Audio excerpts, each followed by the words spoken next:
নেতা দেশি, বাড়ি হলো বিদেশে। এমন নেতা আছে বউ বিদেশি। কথা কর না কেন? ওরা খালি মুখে মুখে স্লোগান দেয়, আমার সোনার বাংলা, আমি তোমায় ভালোবাসি। নেতার বাড়ির দেখেন, নেতার বাড়ির টাইলস বিদেশি, জানালা দরজার পর্দা বিদেশি, বিছানার চাদর বিদেশি, খাট বিদেশি, এমন কি খেতা সেলাই করা সুইটাও বিদেশি। যত দোষ নন্দ ঘোষ, সত্যটা বললে দোষ, করলে অন্যায়ের প্রতিবাদ, নামটা হবে তোমার মৌলবাদ, নামটা হবে তোমার জঙ্গিবাদ। কে আল্লাহর আইন চালু করবে? সরিষাই তো ভূত। কথা বলেন না কেন? আমরা বারবার বলি আল্লাহর আইন দিয়ে বিচার করেন, কেউ শোনে না। বলে না এগুলো সব ১৫০০ বছরের আইন, ব্যাকডেট, এগুলো চলবে না। এই বেটা, ব্যাকডেট না আপডেট, খালি একটা টেস্ট করে দেয়। এই কথা কর নাকি আপনারা? ওরা আল্লাহর আইন চালু করবে না, কারণ ওরা জানে আল্লাহর আইন চালু করলে প্রথমে আমার হাত কাটা যাবে, কারণ কোটি কোটি টাকা ওই হাত দিয়ে দুর্নীতি করছে। এমপি মন্ত্রী যারা ছিল এই দেশ থেকে 11 লক্ষ কোটি টাকা পাচার করেছে। কথা বলেন ঠিক কি না? নেতা দেশি, বাড়ি হলো বিদেশে। এমন নেতা আছে বউ বিদেশি। কথা কর না কেন? ওরা খালি মুখে মুখে স্লোগান দেয়, আমার সোনার বাংলা, আমি তোমায় ভালোবাসি। নেতার বাড়ির দেখেন, নেতার বাড়ির টাইলস বিদেশি, জানালা দরজার পর্দা বিদেশি, বিছানার চাদর বিদেশি, খাট বিদেশি, এমন কি খেতা সেলাই করা সুইটাও বিদেশি। কথা কয়? ওরা এই দেশের মানুষের আবেগ নিয়ে খেলা করে। হাজার হাজার বিঘা জমি জোর করে দখল করে হাউন আঙ্কেল রিসর্ট বানাইছে। আজকে সেই রিসর্ট পরে আছে, হাউন আঙ্কেল নাই। বেনজির আহমেদ সম্পদের পাহাড় করেছিল, হাজার হাজার বিঘা জমি। মুসলমান ও মুসলমান নাই, সবার বুকে পিস্তল ঠেকায় জমির মালিক হয়েছিল।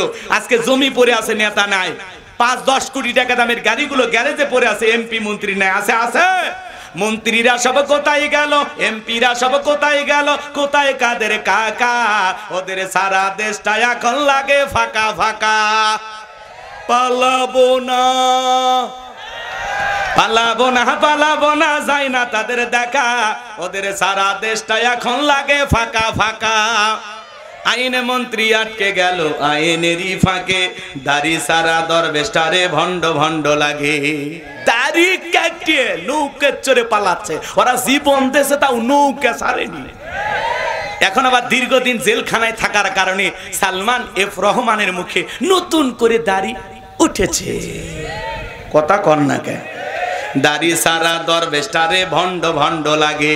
শুনেছি ভাই কত নেতা নেত্রী খাইতেছে ভাই ডান্ডা, বিচারপতি কালামানিকের ফাটিয়েছে নাকি আন্ডা। এটা আমার খবর না, মিডিয়ার খবর। ওই বিচারপতি শামসুদ্দিন মানিক আল্লামা সাইদি হুজুরকে মৃত্যুদণ্ডের রায় দিয়েছিল। কথা বলেন ঠিক কিনা? যেই ট্রাইব্যুনালে আল্লামা সাইদি হুজুরকে মৃত্যুদণ্ডের রায় দিয়েছে, আমরা বলতে চাই ওই ট্রাইব্যুনালে বিচারপতি মানিককে মৃত্যুদণ্ডের রায় দিতে হবে। আমার ভাইয়েরা, এই জন্য আমরা বলতে চাই, মানুষের তৈরি করা তন্ত্র মন্ত্রের মুখে লাথি মেরে আল্লাহর এই জমিন, আল্লাহর দ্বীনকে প্রতিষ্ঠিত করার জন্য যদি কখনো ডাক আসে, প্রয়োজনে বিবির কাছ থেকে বিদায় নে, মাথায় কাফনের কাপড়ে বেঁধে আল্লাহর এই জমিনে আল্লাহর দ্বীনকে প্রতিষ্ঠিত করার জন্য, করণের সমাজ ব্যবস্থা কায়েম করার জন্য নবীদের মতো, সাহাবায়ে কিরামদের মতো বুকের তাজা রক্ত দিতে হয়। কারা কারা বুকের তাজা রক্ত দিতে রাজি? দুই হাত তুলে আল্লাহকে দেখান, দুই হাত তুলে আল্লাহকে দেখান। লিল্লাহি তাকবীর। কাছের মানুষদের উচিত বিপদের দিনে সান্ত্বনা দেওয়া, কিন্তু নবীর চাচা আবু লাহাব এতটাই খারাপ। শুধুমাত্র এদিক খেয়াল করেন, আবু লাহাব খারাপ না, আবু লাহাবের বউ খারাপ। এরা স্বামী স্ত্রী দুইটাই খারাপ। রাগ করতেছেন আপনারা? আবু জেহেলের চাইতে আবু লাহাব খারাপ, কারণ আল্লাহ তাআলা আবু জেহেলের নামে কোনো সূরা নাজিল করেনি, কিন্তু আবু লাহাবের নামে নাজিল করেছে। তার মানে আবু জেহেলের চাইতেও আবু লাহাব বেশি খারাপ। কথা কন না কেন? সে আবু লাহাব ডেকে বলতেছে, ভাতিজা তোমার বংশে ভাতিজা কেউ থাকলো না, তুমি একটা লেজ কাটা, তুমি একটা নির্বংশ। জোরে কোন নাউজুবিল্লাহ। অনেক পয়গম্বরকে আল্লাহ তাআলা সন্তান দান করেছিলেন, তাদের সন্তান প্রাপ্ত বয়স হওয়া পর্যন্ত, যৌবন পর্যন্ত পৃথিবীর জমিনে জীবিত ছিল। কিন্তু বিশ্বনবীর সন্তানগুলোকে আল্লাহ তাআলা কেন শিশুকালে উঠিয়ে নিলেন? এর পেছনে কারণ আছে না নাই? জোরে বলেন কারণ আছে না নাই? নবীজির ছেলে সন্তানগুলো কেন জীবিত থাকলো না? আল্লাহ তাআলা কেন তাদেরকে শিশুকালে উঠিয়ে নিলেন? বিশ্ব নবীর সন্তানগুলো শিশুকালে বিদায় নেওয়ার পিছনে কারণ আছে তিনটি। জোরে বলেন কয়টি? নবীর উম্মত হিসেবে জানতে মনে চায় না কি সেই তিনটি কারণ, কি সেই তিনটি রহস্য? কেন নবীজির ছেলে সন্তানগুলো আল্লাহ দুনিয়ার জমিনে জীবিত রাখলো না? কারণ কারা কারা শুনবেন? দুই হাত তুলে আল্লাহকে দেখান, লিল্লাহি তাকবীর। কি সেই তিনটি কারণ যদি আমি বলতে চাই তাহলে 3 নাম্বার আয়াতের আলোচনা করা লাগবে। আমি কি 1 নাম্বার আয়াত বাদ দিয়ে 3 নাম্বারে যাব, নাকি আস্তে আস্তেই শুরু করা যাক? ধৈর্য আছে তো ভাই? সময় আছে তো ইনশাআল্লাহ? সম্মানিত ভাইয়েরা আমার, গভীর মনোযোগ দিয়ে কথাগুলো শ্রবণ করার চেষ্টা করবেন। একে তো সন্তান হারানোর ব্যথা, অন্যদিকে আপন মানুষদের সমালোচনা, আবার সাহাবায়ে ইকরাম যারা ইসলাম ধর্ম গ্রহণ করে কাফির বেঈমানরা তাদের উপর নির্যাতন জুলুমের স্টিম রোলার চালায়। এই যখন ইসলামের অবস্থা, একদিকে সন্তান হারানোর ব্যথা, অন্যদিকে সাহাবায়ে ইকরামদের উপর নির্যাতন জুলুম, কাফিরদের সমালোচনা, এই জন্য নবীজির মনটা ভীষণ খারাপ। নবীর যখন মন খারাপ, নবীকে সান্ত্বনা দেওয়ার দায়িত্ব কার? এটা জোরে ডাক দিয়ে বলেন কার? আমার আল্লাহ ডেকে বলে, জিবরাইল, আমার বন্ধুর মা নাই, বাবা নাই, আমি স্যার আমার বন্ধুর কেউ নাই রে জিবরাইল। এ জিবরাইল, আমার বন্ধুর মনটা হয়েছে ভারী, আমি আল্লাহ সইতে নাহি পারি। লাহু মাহফুজ থেকে সূরা কাউসার নিয়ে যায় আমার বন্ধুর উপরে নাজিল কর তাড়াতাড়ি, বলুন আল্লাহু আকবার। নবী আমার ডেকে বলে, আনাস, আমার কান্না করার কারণ কি তোমরা জানো? কি তোমার মুস্কি হাসি দেওয়ার কারণ হলো এই মাত্র আসমান থেকে জিবরাইল এসে আমার উপরে সূরা কাউসার নাজিল করলো, বলুন সুবহানাল্লাহ। বিশ্ব নবী তখন মুস্কি মুস্কি হাসলেন আর সাহাবায়ে কেরামদের সামনে তেলাওয়াত করে শুনিয়ে দিলেন। জবান ছেড়ে সবাই আমার সঙ্গে পড়ুন, ইন্না أعطيناك الكوثر فصل لربك وانحر إن شانئك هو الأبتر। আল্লাহু আকবার। কষ্ট পাচ্ছেন আপনারা আমার ভাইয়েরা? বিশ্বনবী তখন সাহাবায়ে কেরামদের সামনে তেলাওয়াত করে শুনিয়ে দিলেন, ইন্না আ'তাইনাকাল কাউসার, অবশ্যই আমি আল্লাহ পাক আপনাকে হাউজে কাউসার দান করেছি। এই পৃথিবীর অন্য কোন নবী রাসূলকে আল্লাহ তাআলা হাউজে কাউসার দান করেন নাই, হাউজে কাউসার গিফট করেন নাই। আপনার আমার নবীকে হাউজে কাউসার দান করেছেন তিনি কে? ইন্না আ'তাইনাকাল কাউসার, নিশ্চয় আমি আল্লাহ পাক আপনাকে হাউজে কাউসার দান করেছি। এই হাউজে কাউসারের পানি দুধের মতো সাদা, মধুর চাইতে মিষ্টি, পানির মতো ক্লিয়ার। ওই কঠিন কিয়ামতের ময়দানে যেদিন বিচার দিবস কায়েম হয়ে যাবে, বিচার দিবসের একদিন হবে 50,000 বছরের সমান। ওই কঠিন কিয়ামতের ময়দানে যেদিন সূর্য সোহাগ মাথার উপরে চলে আসবে, জমিনটা হয়ে যাবে তামার জমিন, পাহাড় পর্বত নদী ডালা খাল বিল বিল্ডিং ইমারত কোনো কিছু থাকবে না। কুল্লু মান আলাইহা ফান, এই পৃথিবীর জমিনের সবকিছু আল্লাহ তাআলা ধ্বংস করে দেবেন। যেদিন বেঈমানদের জিহ্বা নাভি পর্যন্ত ঝুলে আসবে, ওই কঠিন কিয়ামতের ময়দানে যেদিন মা বাবা তার সন্তানের পরিচয় দেবে না, ভাই ভাইয়ের পরিচয় দেবে না। ইয়াউমা ইয়াফিরুল মারউ মিন আখি ওয়া উম্মিহি ওয়া আবি ওয়া সাহিবাতিহি ওয়া বানি, যেদিন ভাই ভাইয়ের কাছ থেকে পালিয়ে যাবে, মাতা পিতা তার সন্তানদের কাছ থেকে পালিয়ে যাবে, স্ত্রী স্বামীর কাছ থেকে পালিয়ে যাবে, সন্তানেরা মা বাবার কাছ থেকে পালিয়ে যাবে। যেদিন কেউ কারো উপকারে আসবে না, ওই কঠিন কিয়ামতের ময়দানে আল্লাহর আরশের ছায়া ছাড়া আর কোনো ছায়া থাকবে না। ওই ছায়ার ভিতরে আল্লাহ তাআলা শাস্তির মানুষকে ছায়া দান করবেন। ওটা হলো কিয়ামতের ময়দানে আল্লাহ তৈরি করা ভিআইপি গ্যালারি, বলুন সুবহানাল্লাহ। একটু জোরে কর না সুবহানাল্লাহ। ওই কিয়ামতের ময়দানে মানুষ উলঙ্গ হয়ে উঠবে। এই কথা শোনার পরে আম্মা জান আয়েশা ডেকে বলে, নবী, সেদিন মানুষ যদি উলঙ্গ হয়ে ওঠে আমার কি লজ্জা করবে না? নবী গো, মানুষের কি লজ্জা করবে না? আল্লাহর হাবিব বলে, ও আয়েশা, কিয়ামতের ময়দানে মানুষ এতটা অস্থির হবে, এতটা অস্থির হবে, কেউ কারো দিকে তাকানোর সময় পাবে না।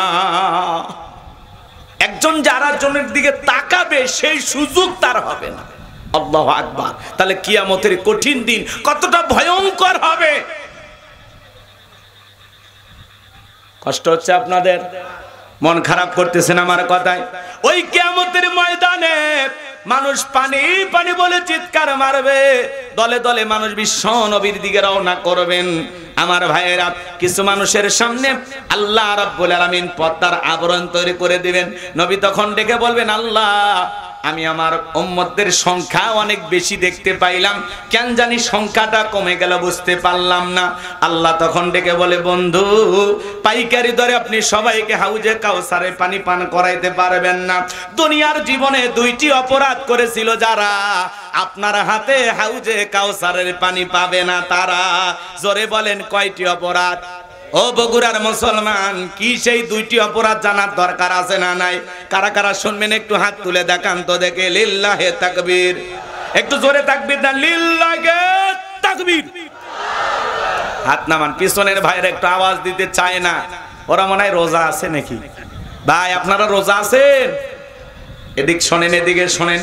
তাহলে হাউজে কাউসারে পানি পাবে না তারা দুইটি অপরাধ করেছে যারা। ওই অপরাধ আপনার আমার ভিতরেও থাকতে পারে কিনা, অপরাধ দুইটা কি জানার দরকার আছে। একটু মনোযোগ দিয়ে শোনেন বাজান, পয়েন্টগুলো মনে রাখবেন। রসুলের সন্তান কেন মারা গেল, কি সেই তিনটি কারণ। চারটি সুন্নত, দাম্পত্য জীবনে সুখ আর শান্তি পাওয়া যাবে। আর দুইটি অপরাধ করবে দুনিয়ার জমিনে যারা, নবীর হাতে হাউজে কাউসারের পানি পাবে না তারা। এই বিষয়গুলো একটু জানার দরকার আছে না নাই? একটু মনোযোগ দিয়ে শোনেন। আমি গুনাহগার যে কথা বলতে চাচ্ছিলাম, মানুষ দলে দলে বিশ্ব নবীর কাছে যাবেন। নবীজি হাউজে কাউসারের পিয়ালা নিয়ে দাঁড়িয়ে আছেন, এদিকে খেয়াল করেন। হযরতে আবু বকর সিদ্দিক রাদিয়াল্লাহু তাআলা আনহু পিয়ালাগুলো ভরায়া দিবেন, মাঝখানে দাঁড়িয়ে থাকবেন হযরত ওমর। হযরত ওমর বিশ্ব নবীর হাতে দিবেন, আর নবীজি তার আদরের উম্মতদেরকে খুঁজে খুঁজে কিয়ামতের ময়দানে হাউজে কাউসারের পানি পান করায়া দিবেন। নবীজির হাতে এক পিয়ালা হাউজে কাউসারের পানি যদি পান করতে পারেন, জান্নাতে ঢোকা পর্যন্ত আপনার আর তৃষ্ণা লাগবে না, তৃষ্ণা মিটে যাবে। বলুন সুবহানাল্লাহ। কিয়ামতের ময়দানে কারা কারা নবীজির হাতে হাউজে কাউসারের পানি পান করতে চান? দুইটা হাত তুলে আমার আল্লাহকে দেখান। আল্লাহ আমাদের সবাইকে কিয়ামতের ময়দানে নবীজির হাতে হাউজে কাউসারের পানি পান করা তৌফিক দান করুন। জোরে বলুন আমিন। আর একটু জোরে বলুন আমিন। আরো একবার বলেন আমিন। আল্লাহ আমাদের সবাইকে নবীজির হাতে হাউজে কাউসারের পানি পান করার তৌফিক দান করুন। সেই তালিকায় আমাদের নামগুলো আল্লাহ লিখে নেন। জোরে কোন আমিন। হাত নামান, হাত নামান। আমার ভাইয়েরা, পানি চাইলেই তো পাওয়া যাবে না। এদিকে খেয়াল করেন, নবীজির হাতে এক পেয়ালা হাউজে কাউসারের পানি যদি পান করতে পারেন, জান্নাতে ঢোকা পর্যন্ত আপনার তৃষ্ণা লাগবে না। কিয়ামতের ময়দানে নবীজি হাউজে কাউসারের পেয়ালা নিয়ে দাঁড়িয়ে আছেন, নবীকে দেখাও হবে, নবীজির হাতে হাউজে কাউসারের পানিও পান করা হবে। আল্লাহর হাবিবের হাতে হাউজে কাউসারের পানি আর আল্লাহর আরশের নিচে ছায়া যদি ভাগ্যে জুটে যায়, এই মানুষের আর কোনো টেনশন নাই, সেই মানুষটা হবে জান্নাতি। বলুন সুবহানাল্লাহ। এখন পানি চাইলেই পাওয়া যাবে, কাজ করতে হবে না। কথা বলেন না কেন? আমি আপনাদের এলাকায় আসলাম, ধরেন আসার পরে একটা ছেলের হাতে কিছু চকলেট দিলাম, দিয়ে বললাম ভাতিজা আমার জন্য এক বাদা পানি আনো তো, আমি একটু উজু বানাবো। ওই ছেলেটা চকলেট পায়ে মারছে দৌড়, মাঝখানে আসার খাইয়ে পড়ে গেছে, হাঁটু ছিলে গেছে, রক্ত বের হয়ে গেছে। তারপরে চকলেট থাকার কারণে বদনা টেনে উঠে দাঁড়াইছে। এরপরে বদনা ভরে পানি নিয়ে আমার সামনে হাজির। আমি তখন বললাম, বাবা এই পানি টান দিকে তোমার কষ্ট হয়েছে, মাঝখানে আসার খাইয়ে পড়ে গেছে, হাঁটুটা ছিলে গেছে, ব্যথাও পাইছে, রক্ত বের হয়েছে। ওই ছেলেটার হাতে চকলেট থাকার কারণে ও বলতেছে, আমি এরকম কত পড়ে যায়, আমার কিছুই হয় না। কথা বলেন না কেন? ওই চকলেটের খুশির কারণে ব্যথাকে ব্যথা মনে হচ্ছে না, রক্ত বের হয়ে গেছে তাও কষ্ট লাগতেছে না। কিয়ামতের ময়দানে নবীজির হাতে হাউজে কাউসারে পানি যদি পান করতে পারেন, কিয়ামতের কঠিন দিন আপনার কাছে কঠিন মনে হবে না, আল্লাহ সহজ করে দেবেন। একটু জোরে কর না সুবহানাল্লাহ। এখন পানি চাইলে কি পাওয়া যাবে না? একটু আমল করা লাগবে। ঠান্ডা পানি দিয়ে ওযু বানায় নামাজ আদায় করা লাগবে। হঠাৎ করে কেউ যদি নামাজ ধরে, পুরাতন মুসল্লি যারা থাকে এই নতুন মুসল্লিকে দেখে তারা ঠাট্টা বিদ্রুপ করে। হ্যাঁ, সূর্য আজ কোন দিকে উঠছে? উত্তর পাড়ার বাসা দিকে মসজিদে। নামাজ পড়বি না 2 দিন পরে আবার সাইরে দিবি, এরকম ঠাট্টা বিদ্রুপ করে কিনা? হ্যাঁ মুরব্বি চাচা, মুরব্বি চাচা সাবধান। আপনি তো দাওয়াত দিয়ে 5 জনকে মসজিদে আনতে পারেন না। একজন হঠাৎ করে নামাজ ধরেছে, পরিবর্তন হয়েছে, সেই লোকটাকে দেখে ঠাট্টা বিদ্রুপ করতেছেন। ও যদি রাগ করে আগামী কাল থেকে মসজিদে না আসে, আল্লাহর কাছে কি জবাব দেবেন? এই কথা বলেন না কেন? আপনার উচিত বলা যে ভাতিজা তুমি মসজিদে আসছো দেখে দিলটা ভরে গেছে, আল্লাহর কাছে দোয়া করি আল্লাহ যেন মৃত্যু পর্যন্ত তোমাকে সে মসজিদে সিজদা দেওয়ার তৌফিক দান করেন। আপনি দোয়া করেন। আসরের নামাজ পড়ে বাজারে যা এক কাপ চা খাওয়ান, ভালোবেসে বুকে টানেন, ঘৃণা ছড়ানো যাবে? কথা বলেন না কেন? হ্যাঁ, পুরাতন মুসল্লিদের একটু ভাব থাকে, নতুন 2-1টা নামাজি দেখলে হ্যাঁ রে হঠাৎ করে জাহিদুল ভাই কেমন নামাজ ধরছে। কথা কন না কেন? আমাদের জাহিদুল ভাই আসছে, আল্লাহ কবুল করেন। জোরে কোন আমি। আমার ভাগিনা শেখ আবু ইউসুফ ভাই আসছে, শাহিন ভাই বসে আছেন, অনেক নামি দামি মানুষ এই জায়গায় উপস্থিত, আল্লাহ কবুল করেন। জোরে বলেন আমিন। লিল্লাহি তাকবীর। কষ্ট হচ্ছে আপনাদের, কষ্ট হচ্ছে, আমার কথায় বিরক্ত হচ্ছেন? তাহলে এদিক খেয়াল করেন, কেউ যদি মসজিদে আসে ঠাট্টা বিদ্রুপ করা যাবে? হঠাৎ করে একটা মানুষকে যদি আল্লাহ হেদায়েত দান করে, আপনার সমস্যা কি? ও 2 দিন নামাজ পড়ুক আর 2 ওয়াক্ত পড়ুক, আপনার সমস্যা আছে? দেখি তো তোর নামাজ কয় দিন থাকে। ও মানে মসজিদের সিসি ক্যামেরা, কে আসে কে যায় খবর রাখে। কথা কন্টিনিউ কেনা। যুবক বয়সে একটু দাড়ি রাখতে, ওইটা নিয়েও সমালোচনা। এই বয়সে দাড়ি রাখলি কথা কর না কেন? যুবক বয়সে দাড়ি রেখে বউ নিয়ে ঘুরতে গেছে, কয় ভাবি আসসালামু আলাইকুম, সাথে চাচার খবর কি? বাড়িতে এসে বউ রাগ করে, তোমার সাথে বাহিরে যাওয়া যায় না কেন? কয় আমারটাকে ভাবি আর তোমারটাকে চাচা। যেই বউ নবীর সুন্নত দাড়িকে মোহাব্বত করে না, ওই বউ আপনাকে 100% ভালোবাসা দিতে পারে না। কথা বলেন ঠিক কি না? এই দাড়ির ভিতরে আছে কার প্রেম? মদিনাওয়ালার প্রেম। কথা বলেন ঠিক কি না? পৃথিবীর সকল নবীদের মুখে দাড়ি ছিল। কথা বলেন ঠিক কি না? রাগ করেন, রাগ করেন। দাড়ি হলো পুরুষের সৌন্দর্য। মহিলার মুখেও দাড়ি নেই, পুরুষের মুখেও দাড়ি নেই। কথা কর না কে? এজন্য দাড়ি রাখবেন, বেলেট লাগান, একটু কষ্ট হয় না? এই যে কাটেন, একটু কষ্ট হয় না? নবীকে মহাব্বত করবেন, ভালোবাসবেন। এ যুবক, দাড়িটা রাইখে দাও সোনা, কাইটো না, কাইটো না, দাড়িটা রাইখে দাও। দাড়ি এমন একটা সুন্নাত, তাহা 24টা ঘন্টা লাগে থাকে, খোলা যায়। এই যে আপনি আমি পথ চলি, আল্লাহ না করুক আপনি বগুড়া থেকে ঢাকায় যাচ্ছেন, হানিফ গাড়িতে চড়ে পথের মধ্যে বাস দুর্ঘটনা, আপনি মারা গেছেন, মুখে দাড়িও নাই, পকেটে টুপিও নাই। কি নাই? মুখে দাড়িও নাই, পকেটে টুপিও নাই। আল্লাহ না করুক আপনি মারা গেছেন, তখন আমি মুসলমান না অমুসলমান বোঝার উপায়টা কি? তখন মানুষ মরার পরে কাপড় খুলে দেখবি মাথা কাটানো আছে নাই। কথা কন্যা খায় রাগ করতেছেন আপনারা? এই জন্য যদি মুখে দাড়ি থাকে দেখে বুঝে নেবে মুসলমান, টুপি থাকলে দেখে বুঝে নেবে মুসলমান। আপনার টুপিও থাকে না, মুখে দাড়িও নাই, মরার পরে মানুষ ইজ্জতটা খুলে দেখবে। কথা বলেন ঠিক কি না? এজন্য মুসলমান হিসাবে হয় দাড়ি না হয় টুপি, দুইটার একটা নিয়ে ঘুরবেন। এই যে অনেক মুসলমান মাহফিলে আসছেন মাথায় টুপি নাই, আমার সাথে চলেন, ময়মনসিংহে চলেন, শেরপুর, জামালপুর, নোয়াখালী, ফেনী, কুমিল্লাতে চলেন, ওই এলাকার মানুষ দেখবেন এমন ভাবে মাহফিলে আসে মনে হয় ঈদের নামাজ পড়ার জন্য যাচ্ছে অথবা জুমার নামাজ পড়ার জন্য যাচ্ছে। কি সুন্দর সাইজা গুইজা, মাথায় টুপি দিয়া, কি সুন্দর জান্নাতি পরিবেশ, দেখাই ভালো লাগে। কোন সুবহানাল্লাহ। তো এরকম শ্রোতা হওয়ার দরকার আছে না নাই? এখন যদি শ্রোতা হয় ওইরকম যে বিড়ি একটা খাইলো, মাঝখানে টান দিয়ে এসে বসলো, আবার একটু বিড়ির পিনি করছে, উঠে যা আবার একটা টান দিল, বাড়ি চলে গেল। অটো নিয়ে আসছে, ওর শুনতে যাওয়ার বেলায় করছে না বৈশাখের গান দে। কথা কয় না কে? এরকম মুসলমানও আছে না নাই? তবে বগুড়ায় নাই, কিন্তু বগুড়ায় নাই, এগুলো অন্য জেলায় আছে। বগুড়ার মানুষ আল্লাহর ওলি। রাগ করতেছেন নাকি আপনারা আমার ভাইয়েরা? তাহলে হাউজে কাউসারের পানি যেমন তেমন ভাবে চাইলেই হবে না। হাউজে কাউসারের পানি পান করতে গেলে কাজ করতে হবে 2টি। জোরে বলেন কয়টি? নবীর উম্মত হিসাবে কারা কারা সেই 2টি কাজ করবেন? 2 হাত তুলে দেখান। কাজ করবেন তো ইনশাআল্লাহ? হাত নামান। কাজ করতে হবে কয়টি? আরো জোরে। আল্লাহ তাআলা সেটা 2 নাম্বার আয়াতে জানিয়ে দিয়েছেন। আমি কি ওয়াজ করব না দোয়া করব? কি বলেন? ওয়াজ কি চলবে? চলবে। শুনবেন তো ইনশাআল্লাহ? আল্লাহ রাব্বুল আলামিন বলেন ফাসাল্লিলি রাব্বিকা ওয়ানহার। বলেন বলেন ফাসাল্লিলি রাব্বিকা ওয়ানহার। 1 নাম্বার হলো রবের উদ্দেশ্যে সালাত আদায় করা লাগবে। নামাজ হবে একমাত্র কার জন্য? قل إن صلاتي ونسكي ومحياي ومماتي لله رب العالمين। সূরা আনআম আয়াত নাম্বার 162। আল্লাহ রাব্বুল আলামিন জানিয়ে দিলেন, নবীজি আপনি বলুন, আমার নামাজ, আমার কুরবানি, আমার জীবন, আমার মরণ লিল্লাহি রাব্বিল আলামিন, আসমান জমিনের প্রতিপালকের জন্য। তাহলে মুমিন জীবনের সব ইবাদত হবে একমাত্র আল্লাহ তাআলাকে রাজি খুশি করার জন্য। কথা বলেন ঠিক কি না? ফাসল্লি লিরাব্বিকা, রবের উদ্দেশ্যে সালাত। যেমন তেমন ভাবে নামাজ পড়লে হবে না, নামাজ পড়া লাগবে একমাত্র আল্লাহ তাআলাকে রাজি খুশি করার জন্য, রবের সন্তুষ্টি অর্জনের আশায়। কথা বলেন ঠিক কিনা? নামাজ যদি নামাজের মতো আদায় করেন, আমার আল্লাহ রাব্বুল আলামিন বলেন, ফালিয়াবুদু রাব্বা হাযাল বাইত আল্লাযী আত'আমাহুম মিন জু' ওয়া আমানাহুম মিন খাউফ। আরেকটু জোরে বলেন আল্লাহু আকবার।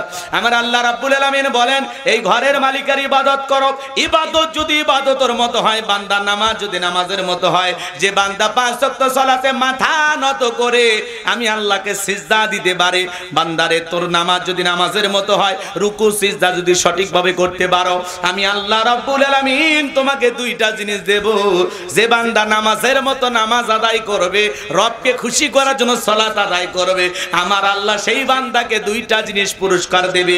এক নাম্বার, আল্লাহ ডেকে বলে, বান্দা আল্লাযী আত'আমাহুম মিন জু', আমি আল্লাহ এক নাম্বার তোমাদের জন্য রিজিকের ব্যবস্থা করে দেব। বলুন সুবহানাল্লাহ। রিজিক দেওয়ার একমাত্র মালিক কে? ও বগুড়ার মুসলমান ভাইয়েরা, আপনার আমার এলাকায় রাত 1-2টার দিকে একটা প্রাণী বের হয়, কু কইয়া চিল্লায়, ওর নাম শিয়াল পণ্ডিত। চেনেন না? ওর নাম কি বলেন? শিয়াল পণ্ডিত। ওর নামে কি বগুড়া শহরের ব্যাংকের অ্যাকাউন্টে টাকা আছে, ওর নামে কি মুরগির হোটেল আছে। কিন্তু বলেন তো বাজান, ওই শিয়ালটারে খাওয়াই কে? আরেকটু জোরে কম, কষ্ট হয়। মন খারাপ করবেন না আমার ভাইয়েরা, দিল দিয়া কথাগুলো বোঝার চেষ্টা করবেন। একটা পাখি সকালবেলা খালি পেটে নির থেকে বের হয়ে যায়, সন্ধ্যাবেলায় ওই পাখির পেটটা ভরে বাসায় ফেরত আসার ব্যবস্থা করে কে? আল্লাহ যদি একটা পাখিকে খাওয়াইতে পারে, শিয়ালকে খাওয়াইতে পারে, আমরা হলাম আশরাফুল মাখলুকাত, কুনতুম খায়রা উম্মাতিন উখরিজাত লিন-নাস। আল্লাহ বলেন, তোমাদেরকে উত্তম জাতি বানাইলাম, ভিআইপি বানাইলাম, মর্যাদার আসনে বসাইলাম। আল্লাহকে আমাদেরকে না খাওয়ায় রাখবে? রিজিক দেওয়ার একমাত্র মালিককে। সমুদ্রের নীল তিমিকে আল্লাহ যদি টনকে টন খাবার দিতে পারেন, সে আল্লাহকে আমাদেরকে না খাওয়ায় রাখবে? আমরা আশরাফুল মাখলুকাত, রিজিক দেওয়ার একমাত্র মালিককে। ওয়ামা মিন দাব্বাতিন ফিল আরদি ইল্লা আলাল্লাহি রিজকুহা। সূরা হুদের ভিতরে আল্লাহ পাক জানিয়ে দিলেন, এই পৃথিবীতে এমন কোন বিচলনশীল প্রাণী নাই যার রিজিকের ব্যবস্থা আমি আল্লাহ আসমান থেকে করি না। ওই আটলান্টিক মহাসমুদ্রের 33,000 ফিট গভীর অতল পানি নিচে থাকা ছোট্ট একটা প্রাণী, তার রিজিকের ব্যবস্থাও আমি আল্লাহ আসমান থেকে করি। বলুন সুবহানাল্লাহ। তাহলে নামাজ নামাজের মতো আদায় করলে 1 নাম্বার রিজিক দেবেন তিনি কে? আর 2 নাম্বার, ও আমানাহুম মিন খাউফ, আল্লাহ তাআলা সকল ভয় থেকে নিরাপত্তা দিবেন। আমাদের অন্তরে ভয় আছে না নাই?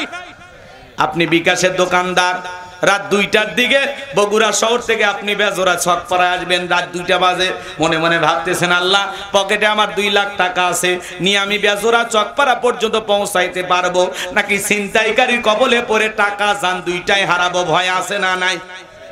চুরি ডাকাতির ভয় নাই? কথা বলেন, ভয় নাই? মেয়েটা কলেজে গেল, একা একা ফিরবে নাকি জামাই সাথী নিয়ে ফিরবে? ভয় আছে না নাই? মেয়েটা স্কুলে গেল, ভালোভাবে ফিরবে নাকি কারো লালসার শিকার হবে? ভয় আছে না নাই? চুরি দুর্নীতি টেন্ডার ভাবে চাঁদাবাজি খুন ধর্ষণের ভয় সমাজে আছে না নাই? এই সমাজে চুরি বন্ধ হবে সেই দিন আল্লাহর কোরআনের আইন দিয়া চোরের বিচার করা হবে যেই দিন।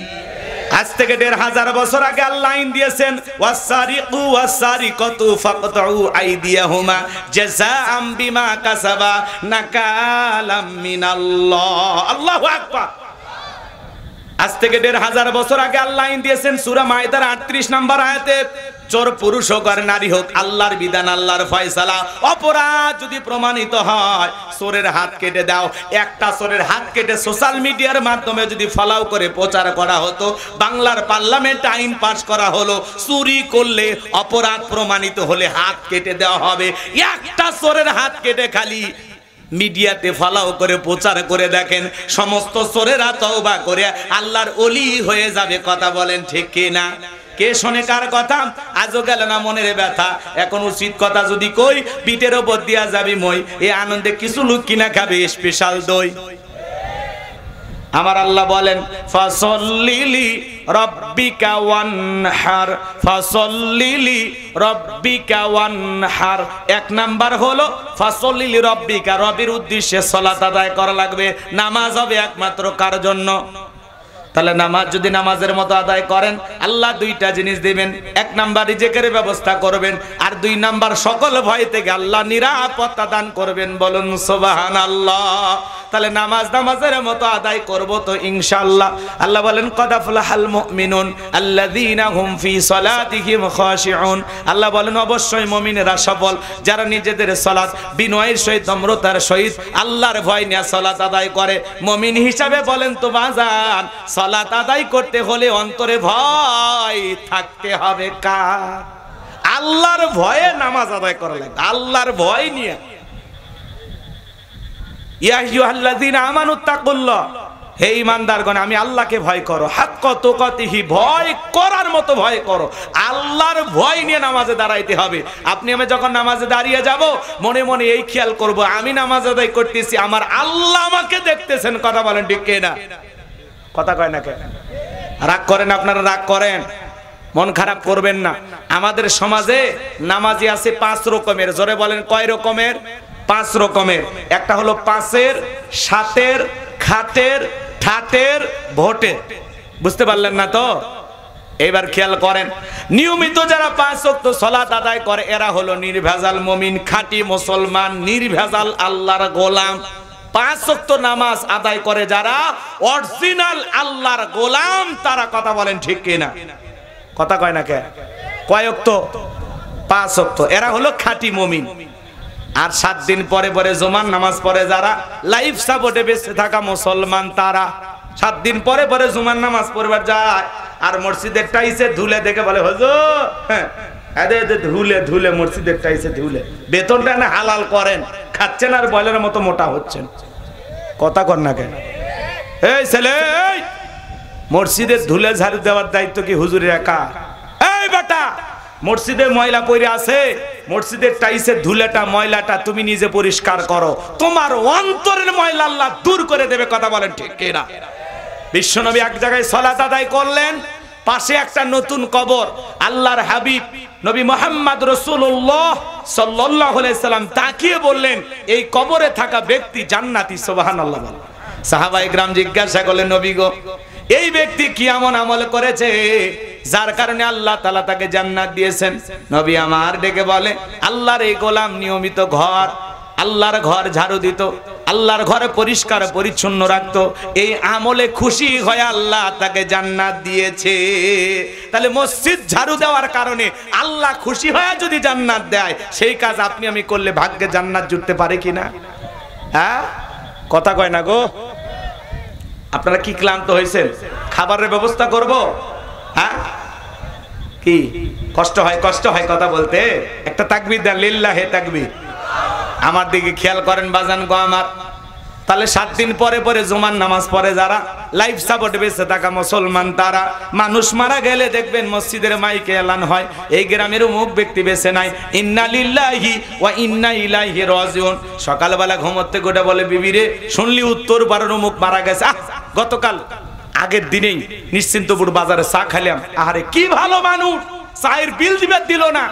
আমাকে বলে, ভাই বিল আমি দেব। কি ভালো মানুষ ছিল, বেঁচে থাকলে আরো 10 দিন চায়ের বিল দিত। কথা কর না খেয়ে, ওই লোকটা মারা গেছে। এই বিবি তাড়াতাড়ি পাঞ্জাবিটা ধুয়ে রেডি কর, জহর পরে যেহেতু জানাজা, এবার ক্ষেত খামারে কাজ শেষ, ক্ষেত আইসা গোসল করে দৌড়ে চলে গেছে মসজিদে। যায় দেখে হুজুর জানাজা শুরু করেনি, হুজুর শুরু করছে জহরের 4 রাকাত। কথা কর না কেন? এইবার চিন্তা করলো যেহেতু জানাজা পড়তে আসছি, জহরের 4 রাকাত ফরজও পড়ে নেই, আল্লাহু আকবার। উদ্দেশ্য হলো জানাজা পড়া, জহরের নামাজ পড়া নয়। কথা বলেন না কেন? এরা হলো কি খাটের মুসল্লি। হুজুর যখন মসজিদ, এই দিক খেয়াল করেন, মৃত ব্যক্তির খাটিয়াটা সামনে রেখে ওয়াজ নসিহত করে, কুল্লু নাফসিন যায়িকাতুল মাউত, প্রত্যেক প্রাণীকে মৃত্যুর স্বাদ গ্রহণ করতে হবে। ভাইয়েরা আমার, জীবন আছে যার, মৃত্যু হবে একদিন তার। আসুন শিক্ষা গ্রহণ করি। আজকে এই ব্যক্তির জানাজা, কালকে আপনার হবে, পরশুদিন আমার হবে। দুনিয়া থাকার জায়গা না, সবাইকে বিদায় নিয়ে যেতেই হবে। মৃত্যু এটা চিরন্তন সত্য কথা। শুনে আর বলে ঠিক ঠিক হুজুর, আহা আলেম ওলামা যা বলে ঠিক। কি আফসোস, কি অনুশোচনা। কবরে মাটি দিয়ে বাড়ির যে টুপি খুলে একটা সিগারেট লাগে খালি টান মারছে, ওই ধোঁয়ার সাথে হুজুরের ওয়াজ উড়িয়ে গেছে, উড়িয়ে গেছে। কথা কন নাকি আপনারা?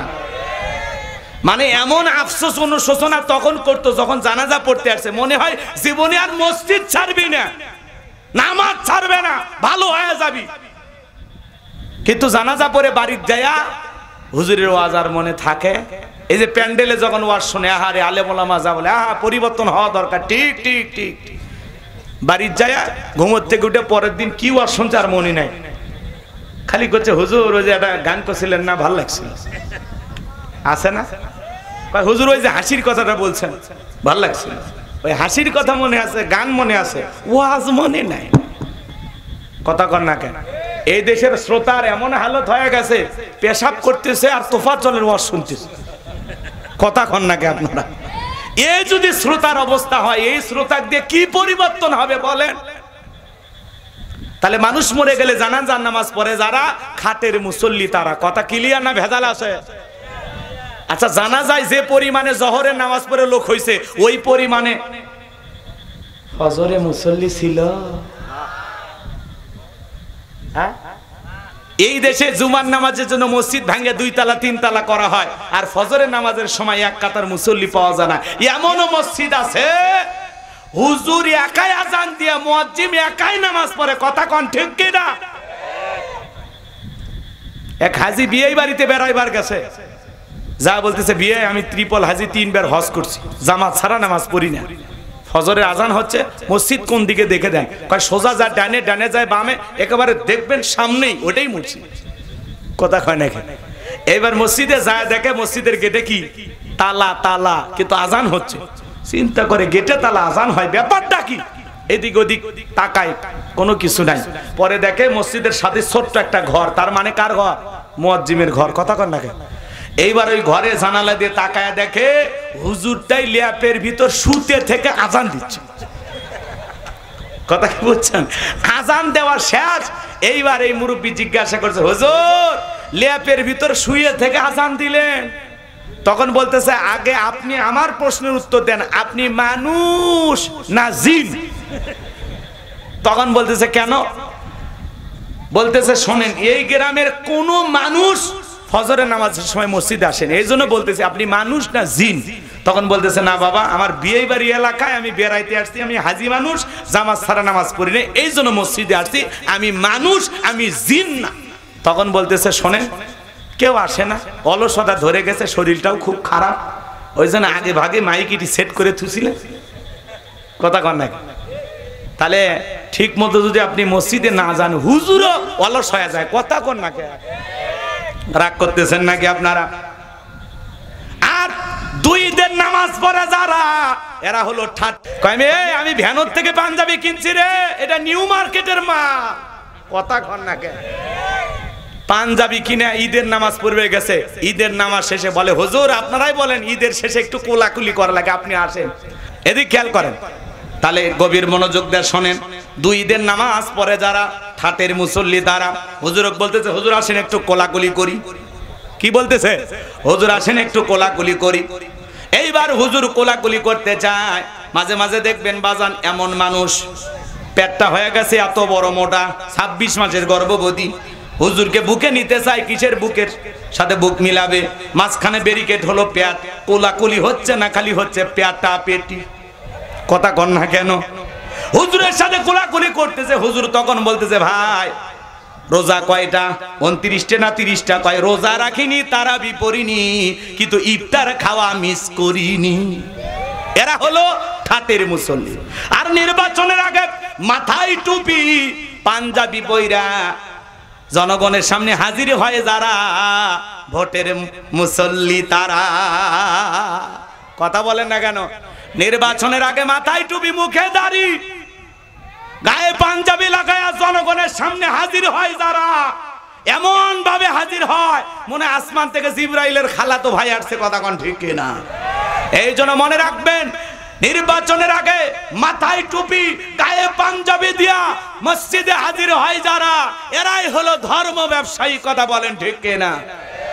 আলেমদেরকে যারা ধর্ম ব্যবসায়ী বলে বাঁকা চোখে তাকায়। মনে রাখবেন, আলেমেরা একদিন টুপি পরে না, প্রতিদিন পরে, 12 মাস পরে। কথা কন না কেন?